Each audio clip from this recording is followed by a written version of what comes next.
On this episode of the Bronze Metalist podcast, we talk about Convicted by Cryptic Slaughter.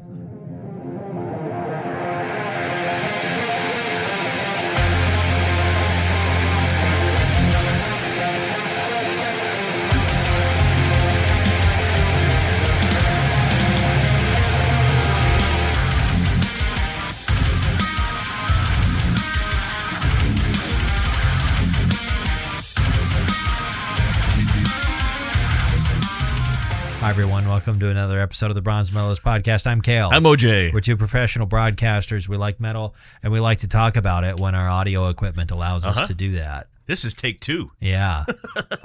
This episode is cursed, I think. It might be.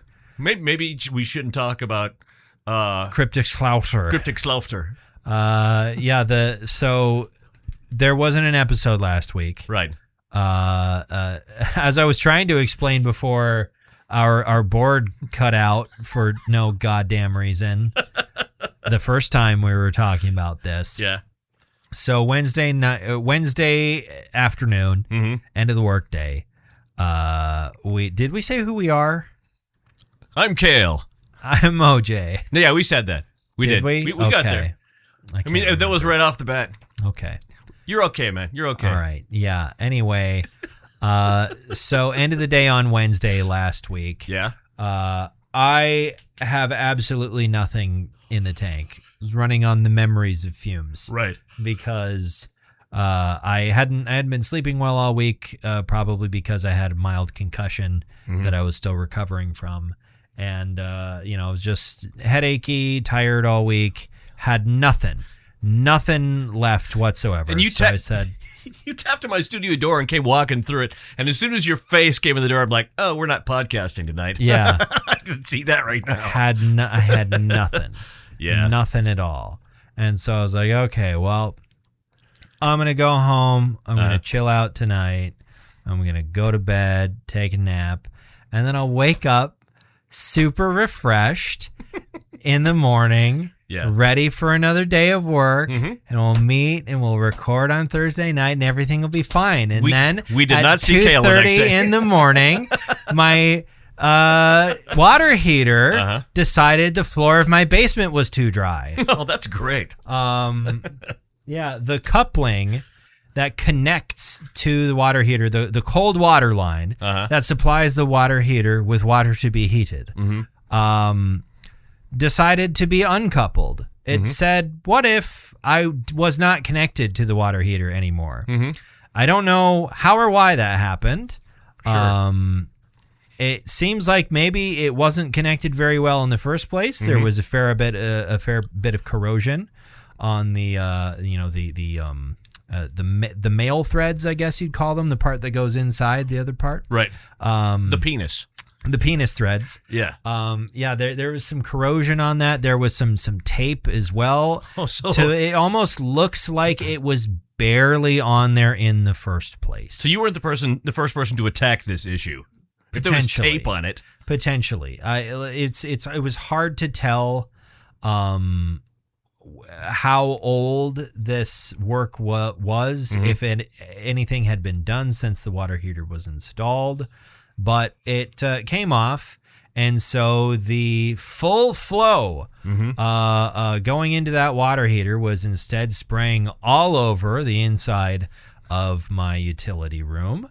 Could you hear it right away, or? Yeah, I got up to go to the bathroom at about 2:30 in the morning, and walked into my bathroom there. My bathroom is immediately above my utility room, and I could hear some noise coming up through the vent, and went, that's not normal. That's not a noise that's supposed to be coming out of there. That's definitely not the air conditioning. So I went down there, bottom of the stairs, probably about like a 1/4 inch of water on the floor. Like the whole basement? Not quite. So the floor of my basement is relatively uneven. It's graded. It is graded, not well. Not very well. Not necessarily intentionally.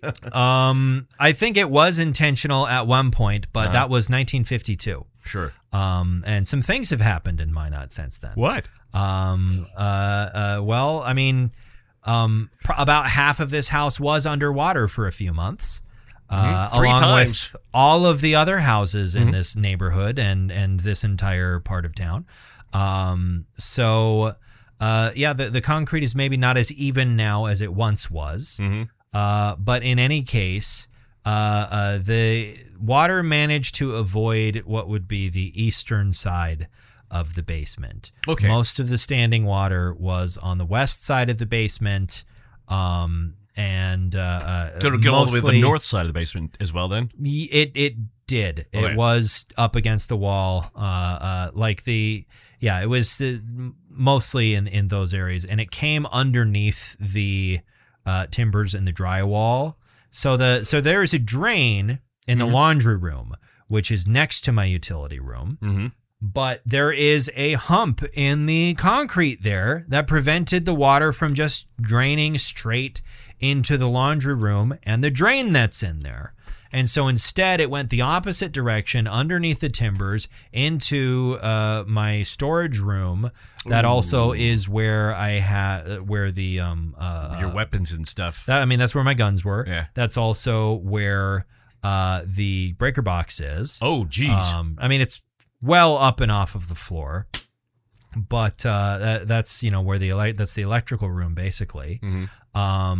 So I get up 2:30 in the morning and see this water, and I go in and there's got to be some way to turn it off immediately as I go through the door into my utility room.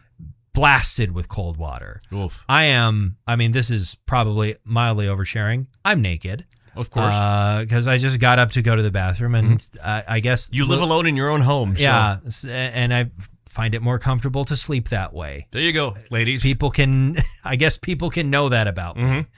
But in any case, so I'm getting hit with, immediately soaked with not ice cold water, but cold water, as cold as it comes out of the tap. Yeah. Again, it was cold. It was cold. What you're imagining. All right. So there's a valve on the feed pipe immediately above where it's spraying all over the top of my water heater. Sure. I turn that close like I was when I walked into the room. I immediately started breathing. Breathing became difficult because the water was so cold. You know how one of the big dangers when you fall into cold water is that your lungs contract. It felt like that. Wow. It was difficult to be in that room. I closed the valve. I'm a hero is what I'm saying. That's what you're saying. Yeah. But no, I closed that valve, but it was still leaking because the valve fucking sucked. And I could not for the life of me remember where the main valve for my whole house was. Could not. You know now. Yeah, I know now. I could not remember. I knew I had seen it. I could not for the life of me remember where the hell it was at. Because I looked everywhere in the utility room. It wasn't in there. And so I was like, it's got to be somewhere, but it's not in this room, and I have no fucking ideas. And I'm so tired, and I'm cold, and I'm wet, and there's water all over the floor. So I decided to start mopping up the worst of it if I could, even though that it was still leaking to a degree that made a certain level of mopping pointless. But so I started doing that. I was mopping for an hour and a half or 2 hours before I was like, I feel I'm not accomplishing anything.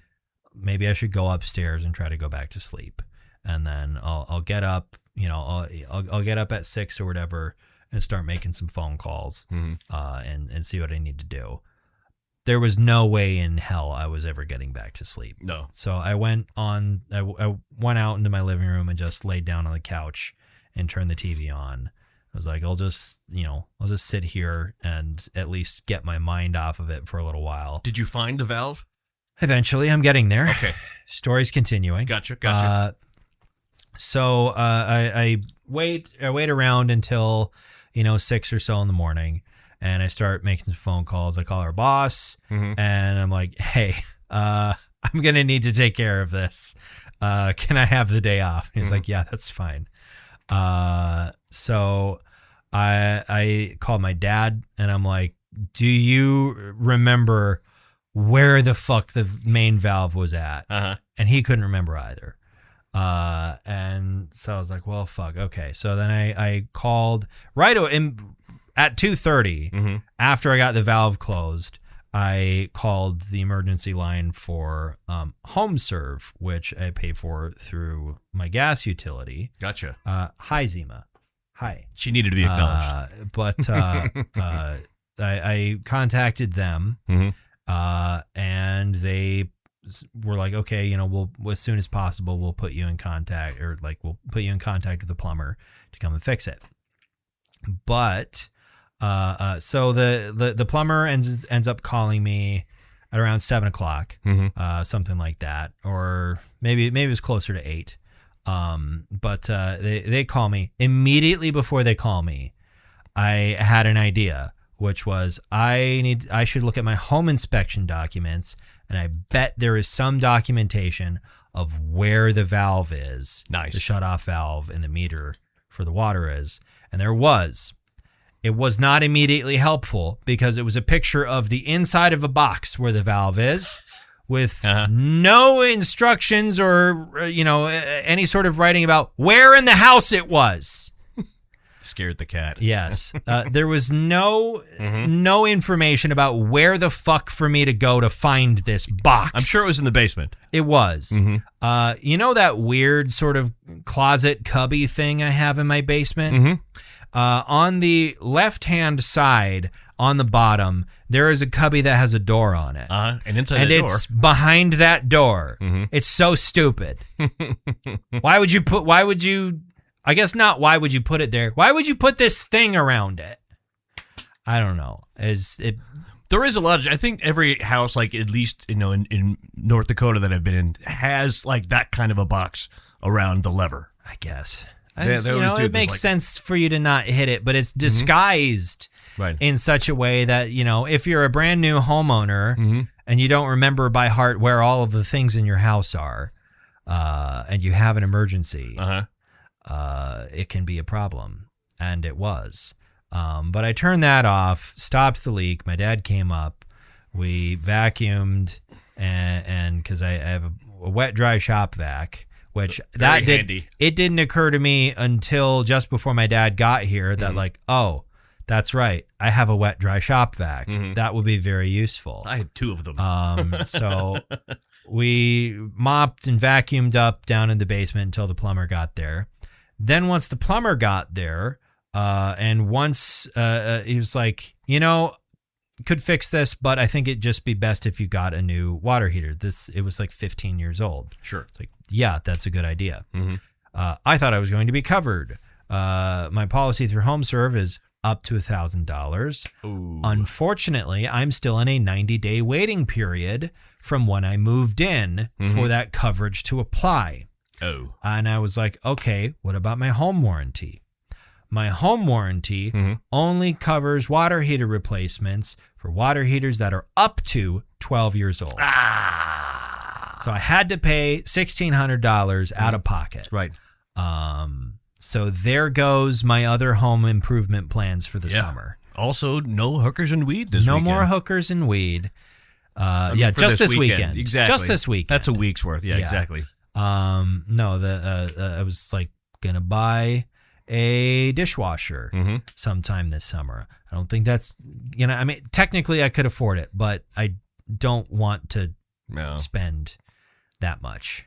I hear you. I have money in 2 accounts now at this point, and there's a lot of stuff I'd like to buy, but shit happens, and if shit happens... I mean, I definitely am aware now that shit does indeed happen. It does. Yeah, something similar happened to me at my apartment, actually, when it was like 4 a.m. My youngest child gets up to get a glass of water, and he turns the cold water valve, and it came off. The valve came off. All right. Face. Calm down. Off. Calm down, Nicolas Cage. So then it became a geyser. It's just shooting cold water up into the air. And all I hear is, Dad? Yeah. Well, I mean, like, this is the second time in the middle of the night I've had a water event which makes it sound like I pissed my bed. I had a water event. Mom, I had a water event. No. Climb into bed with us, Kale. After you change your underwear. No, last summer, if you remember, my air conditioner in my apartment exploded. Right. And started a deluge of water in my laundry room. Then I was awake when that happened. But it took me a little bit to find a valve at that point as well to turn it off. But I'm hoping flooding events are not going to be an every summer thing in my life. Please don't. Please. Not in this city. I shouldn't say that. I don't believe in jinxes, but still, man, flooding must not be a problem in this house, a block from the river in Minot, North Dakota. Which reminds me, I do still need to enroll in flood insurance. Oh yeah, you better do that. Yeah. But in any case. Mm-hmm. So yeah, I was already dead fucking tired. Yeah. On Wednesday afternoon, and then I woke up at 2:30 in the morning on Thursday morning, and I stayed awake until 9 p.m. Oh jeez. I mean, I could have gone to sleep like when my dad left shortly after 1.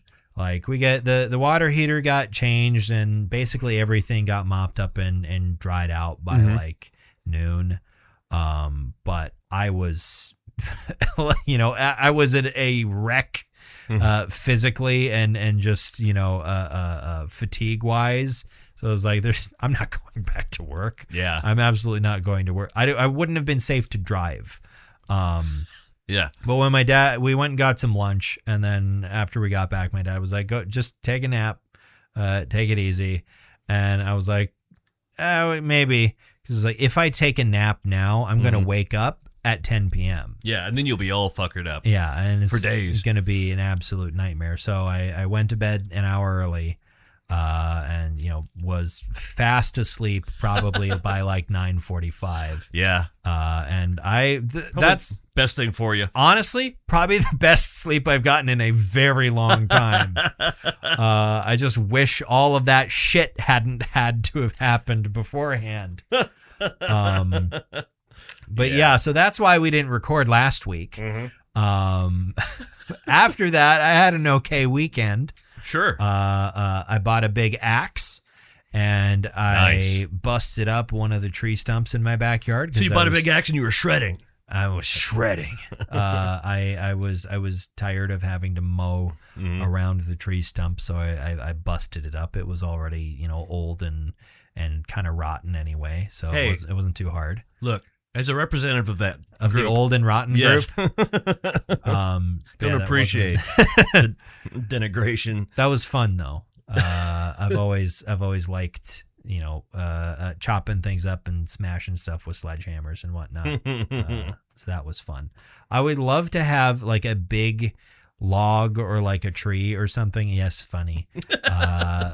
In the backyard that I could just like every once in a while when I need to blow off steam, just go out there, grab the axe and start chopping at it. Not really with any end goal in mind. Just this is a big thing that I can chop at until I get tired. The log of frustration. Yes. I have been getting on my bike when I get home from work the last couple of days. You're stationary. Yeah, just because when I went to the clinic to get my head checked, I realized I've gained about like 10 pounds or so since last year. And I was like, okay.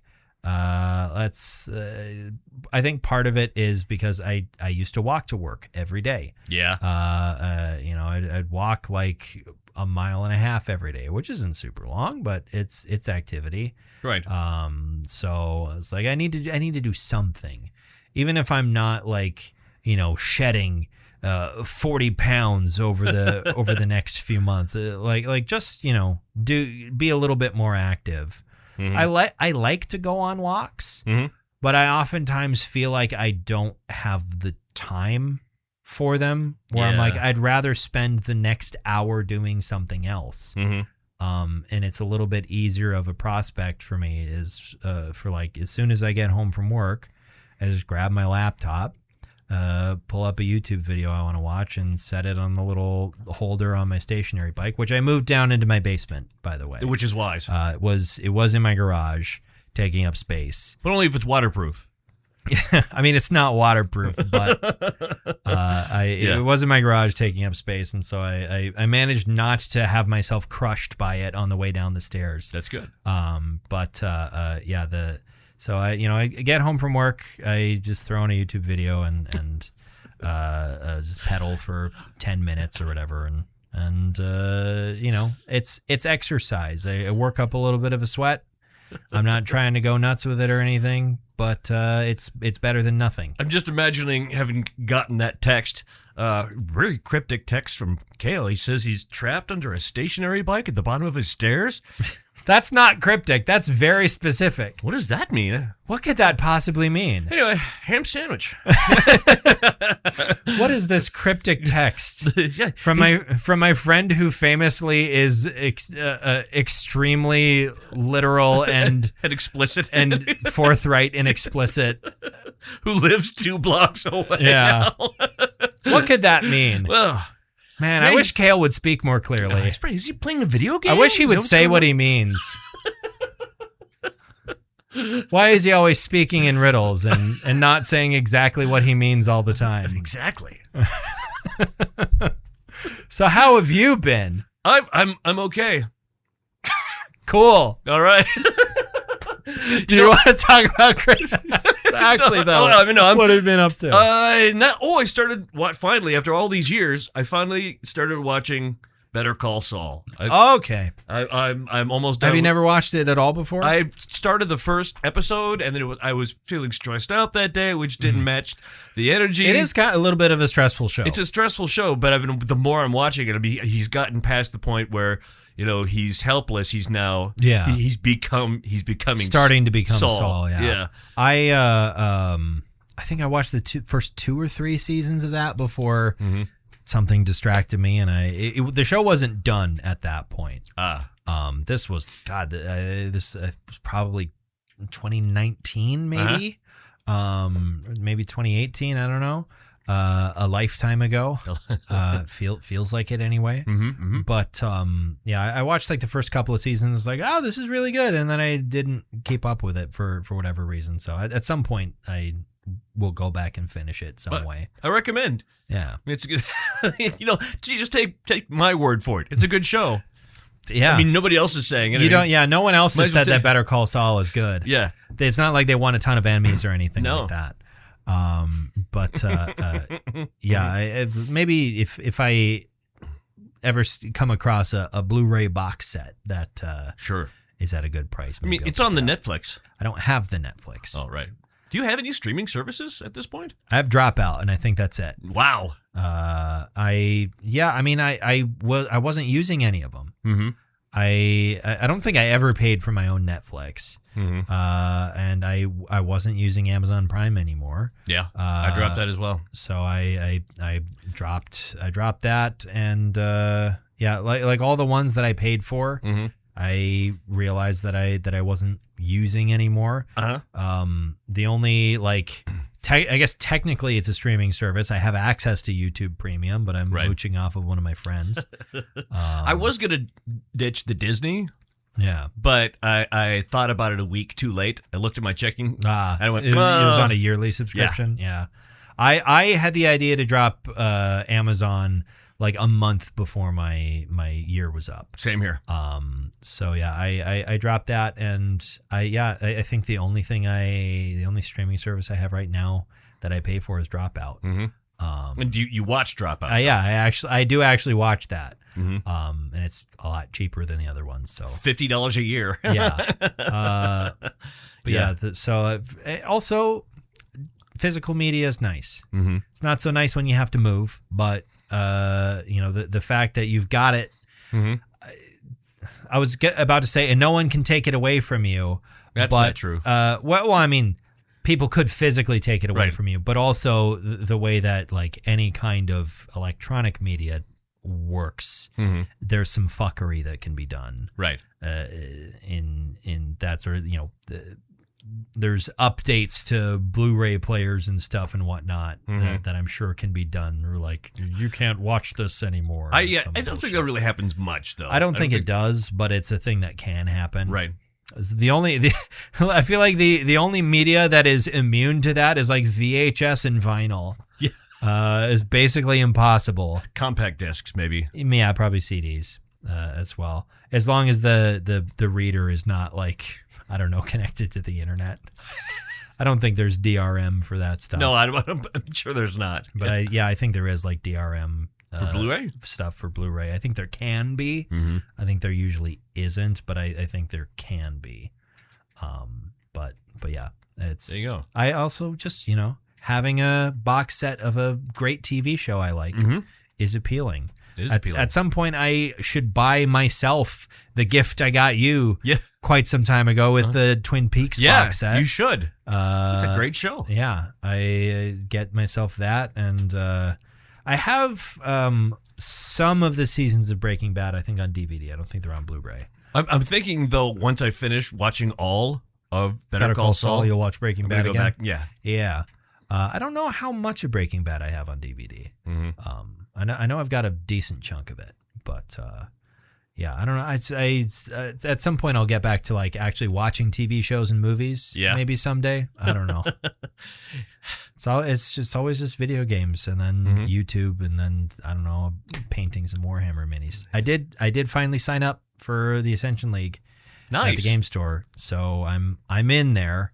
And I guess I have to start learning the rules a little bit. Play Warhammer. Yeah. Part of the point is everybody's learning how to play, but I need to start putting in some work on my end. I wonder to how, have some basic competency. I wonder how many people will be in the Ascension League will have your level of knowledge about the subject. I don't. Well, here's the thing. Yeah. I have a advanced level of knowledge about the lore of the setting. Right, but not the game itself. Not the rules of the game. Right. Those are two different things. Our mutual friend Drew, at this point, I think, is probably a lot more knowledgeable about how the game is actually played. And he's getting into the lore, whereas I've been. You guys should do a while. like a late dinner sometime and probably, exchange. We're probably going to play some like practice matches. He played a match over the weekend, I think. Sweet.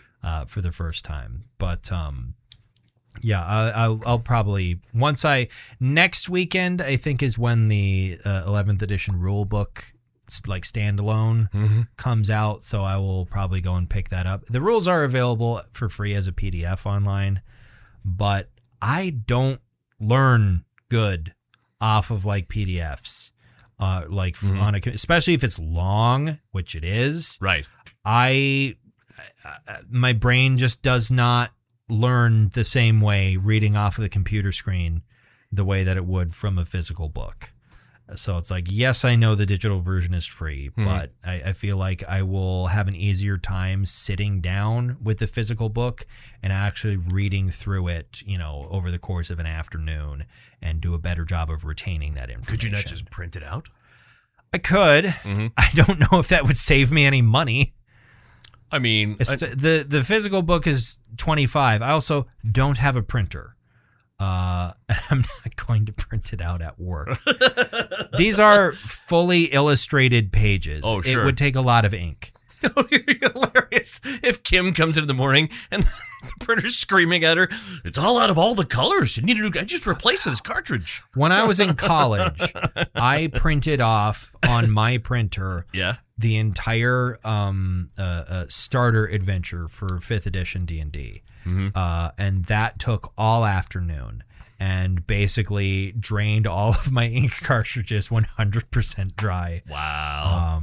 If I had like if I had a printer at all, I have a printer somewhere. It does not work. Technically it does work, but Windows 11 won't recognize It's just it. like the drivers won't update. No. I've looked everywhere to try and find a new driver to install. No, the driver for the fucking scanner is working fine. And the fax function nobody fucking needs.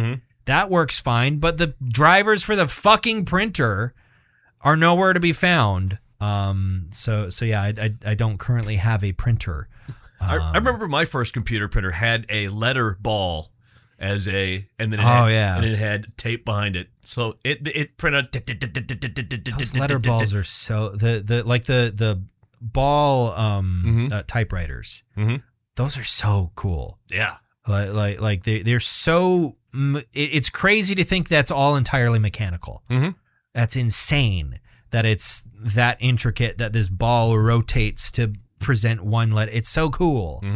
I mean, you couldn't print images of any kind. No, but maybe ASCII images, but I mean, yeah. yeah. This is technically just letters, and numbers, but yeah. So someday soon, I will actually play Warhammer. I don't know at what point I will probably have to drop out of the league at some point because I will not have an army large enough to play. Because the way that it works is the reason why it's called Ascension League is you start out with like a 500 point army, and then the next month it gets a little bigger and a little bigger and a little bigger and a little bigger until you're up to a full 2,000 point game. But my ability to assemble and paint is, I think, going to be outpaced. Why is that? Is it because you actually give a rat's ass about how these things look, and other people just done? A little bit of that, and a little bit of I don't. I have other hobbies. Sure. Goodness, Seema. She must be hungry. But yeah, I have other things to occupy my time. I have video games I want to play. I have music I want to listen to. I've got, other stuff to occupy my time other than assembling and painting minis. So I'm not like upset. I'm like, at some point after a few months, I'll probably drop out of the league, and I'll play some pickup games after that once I've got a few go down to the park and play some pickup games of Warhammer. Some shirts versus skins Warhammer. Yeah. I'll be in the community a little bit more and know some people that I can be like, hey, does somebody want to play? I've got some new, I've finally got a full-sized army or something like that. They'll invite you to the parties. Yeah, all of the crazy, wild parties that they have at Chaos Games.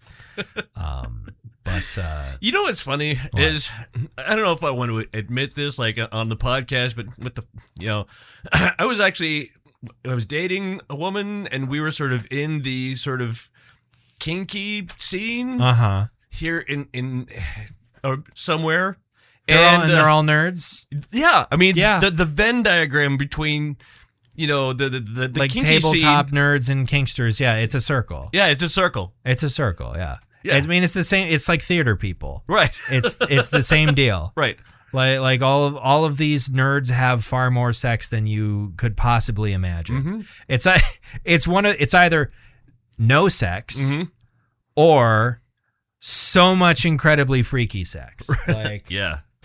It's black. It's kind of black and white in that way. I think American Pie, the Allison Hannigan character, like that character exists for a reason. That's the second time that specific character has come up in conversation today. Oh my god. But yeah, I went to music camp when I was a kid. When I was a kid, but I was 14 or whatever. But I went to music camp, and I heard about people having sex behind the garage band places. There was a girl who was my age who propositioned me out of nowhere. I didn't know her. She seemed kind of odd, so I kind of laughed it off, and I was like, okay, whatever. I found out later she was drunk the entire time she was there.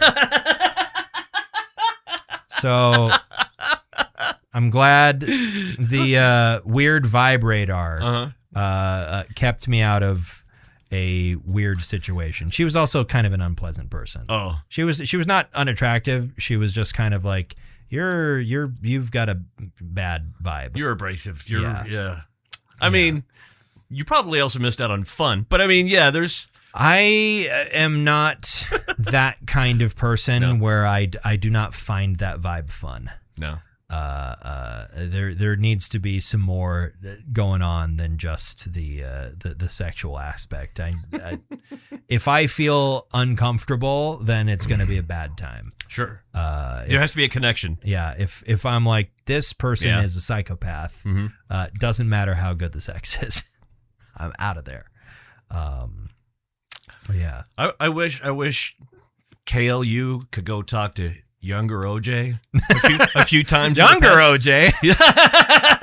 Shut you up. mean like a year younger? 2 years, sorry. Actually, Kale did talk to you multiple times. Yeah, I know. I tried very hard. And you were not alone in that. And you listened eventually. Yes, eventually I listened. But I remember one time I was talking about something that I found that she had left that I had accidentally washed, and I was driving somewhere with my son, and I said it belonged to and he just started beaming. He's like, "You forgot her name! I'm so happy." I was like, "Did everybody see this?" Yes, everybody saw this. You constantly talked about how miserable you were. Anyway, you know what wasn't all that miserable? The album Convicted by Cryptic Slaughter. Yeah, it wasn't all that miserable. I don't know that I would say I necessarily loved it all that much, right, or liked it all that much. Yeah.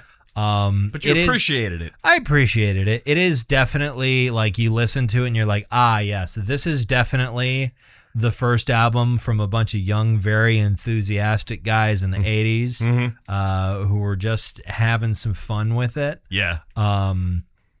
Yeah, I feel like unbridled enthusiasm is kind of the biggest thing it has going for it. Yeah. It's definitely like I think at the time it definitely would have been sort of like it was groundbreaking. Yeah, of like, you know, a hardcore punk band with some metal elements in it, playing this fast and this aggressive, was definitely a new and novel thing at the time. You know, like I was talking about at the beginning of the episode. Was it at the beginning of this version of the recording or the previous version of the recording where I was talking about how this is basically a grindcore album? I think it was the previous. So yeah. Our first pass at this episode, talking about how this is, to me, this is a grindcore record is what this is. You know, but like the line between crossover thrash and grindcore, I think is pretty fuzzy. Yeah. At least when we're talking about in the 80s. I think it's pretty fuzzy. You start getting too much more intense than this, and you have early Napalm Death. Yeah, is what you have. You have the album Scum. Yeah, like you get much faster and more intense, and you just have Scum. Anyway, moving forward. So yeah, I mean, like I wasn't super keen on this, but also at no point was I like, I need to turn this off. Although the Spotify version of this album does at one point turn into demos, and it does not give you any indication of when the demos start. So you just suddenly hear a massive drop in recording quality. Yeah. And I had no idea that was coming. I thought the album was really long. I mean, it is kind of long. It is kind of long, but like at a certain point, like, you know, partway through, there's a bunch of demos that play, and then there's some live versions on there as well. And I wish there would have been some parentheses of like demo version. And I would have. Spotify was not doing that. Yeah, I would have known where to stop, and then I could like re-listen to some of these tracks as well. I only listened through the one time. But yeah, does this album slap? I mean, yeah. I would say so. It yes. slaps. It slaps. It's fast. It's aggressive. the vocals at certain points, sort of the lyrics outpace the vocalist's ability to say them. Yes. Occasionally. And the pace does sometime, if it's not a very specific beat, the drummer sort of loses the beat. It a little bit. Yeah. Which I think is sort of a thing in early grindcore. Yeah. The drumming tends to be very enthusiastic, but more than a little messy. Yeah. They're trying very hard, but not everybody's Gene Hoglan. Yeah. Not everybody's the nuclear clock or atomic clock. Atomic clock, right. I had this on cassette, by the way. Oh. Yeah. I feel like that's how this is supposed to be listened to. Yeah. That's cassette. How this is intended to be listened to, is on cassette through somebody's crappy car speakers. Yeah. Right of a boombox. Yes. That's the intended format for this album, I think. Goodness, you are being a pest, miss. Sorry. I feel like when somebody listens to this album at some point, they should be yelling, "Mom, get out of my room!" I feel like absolutely, yeah, 100%. Speaking of 100%, I couldn't really find any much, score? any sort of reviews with scores on them. Over 40 years old. None of Cryptic Slaughter's albums, except for their last one, have their own Wikipedia page. The band has its own page, and then their last album from 1990 has its own page. And there's not a lot on that Cryptic Slaughter page. Yeah. I mean, there's like a decent amount for like biography and whatnot. Sure. The band started when Les Evans was 17, Scott Peterson was 14, Adam Scott, not the actor, was 15. And then Bill Crooks was also 15. The oldest guy then was 17. Yeah, so that's the sort of age and experience. That was in 1984. This album came out in 1986. So by the time this album came out, most of them were still minors. Yeah. But I mean, considering the age of the band members, pretty good. And also like I don't know how much money they had for the recording, but like the actual studio recording part of the album sounds pretty good for the time and the genre as well. And it's like, how did these teenagers get the money for that? I don't know. Maybe somebody's parents shelled out for it. I don't know. Or maybe they made a whole bunch of money when they sold the rights to the Cones of Dunshire. And yes. Or from their brief stints working for that same accounting firm for a half a day before quitting. Right. That is a Parks and Recreation reference. Yes. So what's your favorite song? I will say that this album went by me so fast, and each song was just kind of sort of bled into the next. I didn't pick a favorite. I think War of the Knife is the one that really sticks out for me. Okay. All right. War of the Knife. Yes. Which, I mean, it could be like Dune. Yeah. There's a lot of knife fighting in Dune because people have the shields, and if you shoot the shields with the laser, it makes a nuclear explosion. Right. So that's why they fight each other with knives. But anyway, what medal do you bestow upon this album, like Maz Kanata to Chewbacca? I mean, I give it a silver. I agree. It's a silver for sure. So next week, I'm going to give you a choice. Oh, no. Because I can't really decide between these two which one I would rather listen to first. We're definitely going to talk about both of these. But there are two new albums. One's a little newer than the other that I want to talk about. So your choice is the recently released self-titled album from Chemis, or the second album in the last 6 months from Converge, Hum of Hurt. Okay. Which one do you want to listen to? Let's start with Converge. Converge. All right. So we'll listen to Hum of Hurt by Converge next week. I love both of those. Yeah, they put out another album a few months after their previous album. I feel like they probably recorded them all together. Yeah, they were recorded at the same time. Yeah. But there is definitely a different vibe a little bit.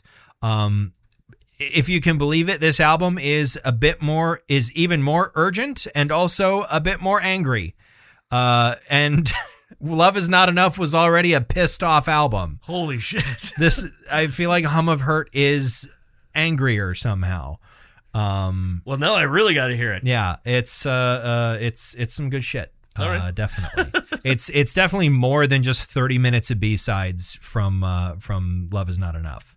All right. But yeah, we'll talk about Hum of Hurt next week. Okay. Until then, why don't you go ahead and subscribe to our feed on whatever podcast service you're using to listen to us. And thank you very much for listening to another episode of the Bronze Medalist Podcast. I'm Kale. I'm OJ. Congratulations.